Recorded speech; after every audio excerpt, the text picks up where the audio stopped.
কত মানুষ ক্ষুধার্ত, জুলাই আন্দোলন তার আগের পূর্বাপর বিএনপির কত নেতাকর্মী এবং সারা দেশের কত মাসুম বাচ্চা, শিশু, তরুণ, কিশোর, যুবকরা নিজের জীবন দিয়ে গণতন্ত্র ফিরিয়ে নিয়ে এসছে। তাদের পরিবারে এখনো আহাজারি চলছে, কান্না এবং অশ্রু জলের মর্শিয়ার মধ্যে দিন যাপন করছে।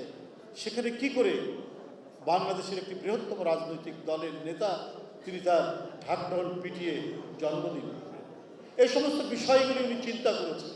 বিএনপির ভারপ্রাপ্ত চেয়ারম্যান তিনি গতবারও তার জন্মদিন পালন না করার জন্য দলকে নির্দেশ দিয়েছিলেন। আমরা সেভাবেই কোনো কর্মসূচি গ্রহণ করিনি। এবারও তিনি নির্দেশ দিয়েছেন কোনো কর্মসূচি গ্রহণ না করার জন্য। আমি মনে করি যে বিষয়টি উনি গভীরভাবে উপলব্ধি করেছেন, সামগ্রিক বিষয়টি উপলব্ধি করেছেন সারা দেশকে বিবেচনার মধ্যে নিয়ে। একজন জাতীয় নেতা তার জনগণ কিভাবে থাকে, জনগণের গভীরে কি বিষয়টি অনুভূত হচ্ছে, সেটা উপলব্ধি করার ক্ষমতা যার যত বেশি তিনি তত বড় জাতীয় নেতা।